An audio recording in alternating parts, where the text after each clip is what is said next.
Flow Wisdom presents The Wake-Up Call by John Micklethwatt. Book summary. The Wake-Up Call. This is the imaginary story of Julian Mantle, a man who, apparently, had everything.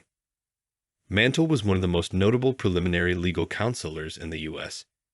He was making 7 figures, had a very big house to himself, and a red Ferrari was amongst his most prized possessions. But none of this came easily to him. He worked extremely hard for it. Every day, he was overwhelmed with a significant case. He took those very seriously and handled each procedure with utmost sincerity. The pressure of his work turned out to be overwhelming for him, and one day, Mantle endured a serious cardiovascular failure and crumbled in the courtroom. After that occurrence, he decided to stay away from the courtroom, which was his specialty. Instead, he simply disappeared. 3 years later, he appeared at his previous associate John's office without intimating him. John could notice that Julian was completely transformed from his former personality. His physical appearance was greatly improved. His face was glowing radiantly. He was in a better state of mind. His attitude was very positive. He told John that he sold his mansion and his Ferrari and moved to India to find the purpose of his life. He told him how he traveled from town to town in India on foot and eventually ended up in Kashmir, next to the Himalayan mountains. A magical meeting with the Sages of Savannah. In Kashmir, Mantle met Yogi Krishnan, who also happened to be a great trial lawyer. Yogi Krishnan told Julian, "I have realized that failure, whether of the personal, professional, or even spiritual kind, is essential to personal expansion. It brings inner growth and a whole host of psychic rewards. Never regret your past. Rather, embrace it as the teacher that it is." Yogi Krishnan also told Julian about some mysterious, mystical monks who have discovered some sort of system that will profoundly improve the quality of anyone's life. The monks are called the Sages of Savannah. Although it was very difficult to find, Mantle found the gathering of the monks in the mountains. One priest, Yogi Raman, shared his knowledge to Mantle. He taught him the 7 virtues of the Savannah system. Later, Mantle found that Yogi Raman is the leader of the Sages of Savannah. After staying with the monks for a few days, Mantle found out about the importance of life and learned about approaches to accomplish more noteworthy imperativeness and how to turn out to be imaginative and to feel increasingly satisfied. Once Mantle's learning was complete, the monks asked him of a favor to spread the wisdom to the West and beyond. The 7 virtues of Sages of Savannah: the beautiful garden, the lighthouse, the sumo wrestler, the pink wire covering the sumo wrestler, the gold stopwatch, the yellow roses, the path of diamonds. The beautiful garden. In the tales of Yogi Raman, the beautiful garden represents the mind. Learning how to control your mind is the foundational virtue of the Savannah system. Many individuals wind up littering their psychological gardens with squander, that is, negative musings or fears. You need to watch out for your psychological garden, and the most ideal approach to deal with it is to keep a check on what you feed it. Make your consciousness your garden keeper. You should start by improving your concentration, and the procedure is known as the heart of the rose as per the Sages of Savannah. This technique is similar to meditation. Essentially, with this technique, you have a fresh rose and you train yourself to only focus on the center of the rose. Whenever some distracting thoughts pop up, just ignore them and go back to staring at the rose. If you care for your mind, if you nurture it, and if you cultivate it just like a fertile, rich garden, it will blossom far beyond your expectations. But if you let the weeds take root, lasting peace of mind and deep inner harmony will always elude you. The lighthouse. The lighthouse represents the purpose and the goals. As the lighthouse directs ships in times of darkness and helps prevent accidents and shipwrecks, your goals offer you guidance and refuge when the sea becomes rough. On goals, Yogi Raman teaches Julian, anyone who wishes to improve the quality of their inner as well as their outer worlds would do well to take out a piece of paper and start writing out their life aims. At the very moment that this is done, natural forces will come into play, which start to transform these dreams into reality. The most ideal approach to understanding your life's importance is to set plainly characterized objectives. Here's the 5 advanced strategy created by the sages to accomplish individual reason. To start with, you should make a psychological picture of the result. The second step is to put pressure on yourself, however positively.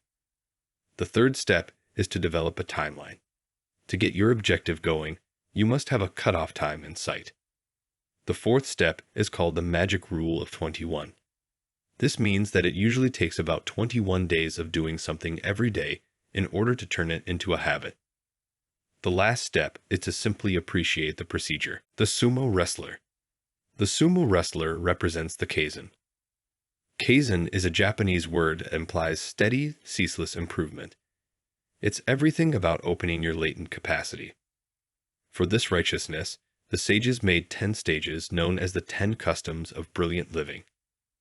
The first is the custom of daily solitude, and it specifies that your day-by-day schedule must include a snapshot of quiet.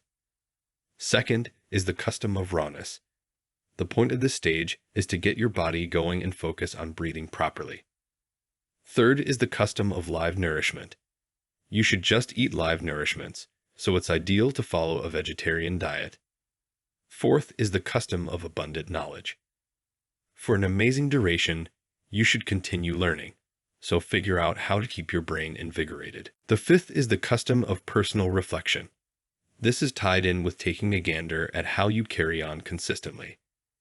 As the book says, after all, how could I ever hope to improve myself and my life if I hadn't even taken the time to figure out what I was supposed to improve?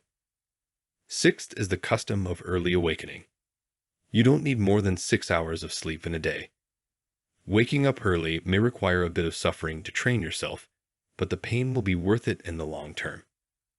Next up is the custom of music. Good music always lifts your mindset.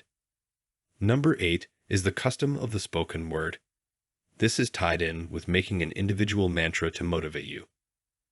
Ninth is the custom of a consistent character.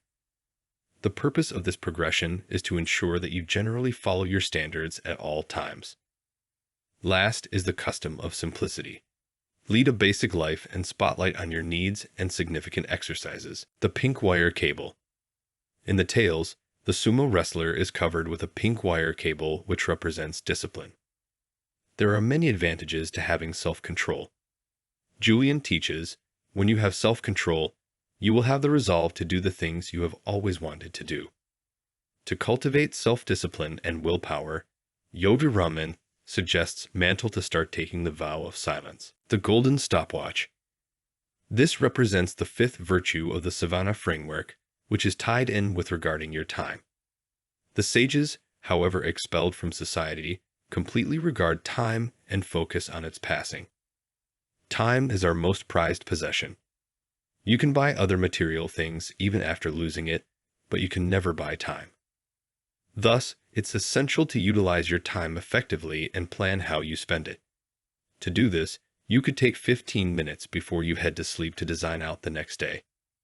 Another instruction is to realize when to say no. Live every day as though it were your last. That way, you won't wind up sitting around idly consenting to a movement that you would prefer not to take part in. The yellow roses. As Mantle crumbled at work under the heaviness of his obligations, the sumo and the tail went oblivious and tumbled to the ground. However, he stirred loaded with vitality on account of the aroma of the yellow roses. Mantle says, "The flowers will remind you of the ancient Chinese proverb, 'A little bit of fragrance always clings to the hand that gives you roses.'" The meaning is clear. When you work to improve the lives of others, you indirectly elevate your own life in the process.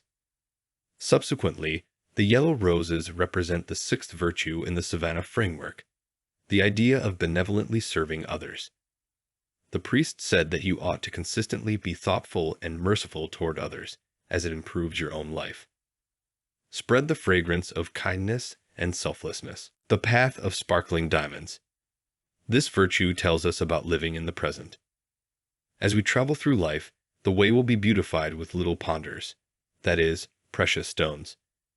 To value the precious stones, you should practice gratitude every day. That implies continually valuing your well-being, your family, and even the sound of the feathered creatures singing in the trees.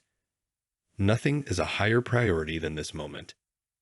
Mantle teaches, never put off happiness, just for the sake of achievement. Never put off the things that are important for your well-being and satisfaction to a later time. Today is the day to live fully, not when you win the lottery or when you retire. Never put off living. This was released from For the Sake of Education by Flow Wisdom. If the content was helpful, make sure to subscribe.